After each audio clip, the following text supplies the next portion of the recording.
the number one reason businesses are challenged, really the number one reason, is because of the business owner. That's it. That's the real reason. Now, business owners can fix the problem if they have the right attitude. If you have the attitude to figure out what's wrong with the owner to grow the business, then we have a workshop for you. To invest 2 hours of your time at no charge, we will teach you exactly what you need to know in order to grow the business again.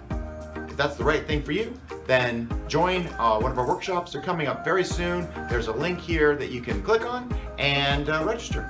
Then attend, and then I promise you, I really do guarantee, it'll be the best 2 hours you've ever invested in growing your business, because it's going to be about growing the owner.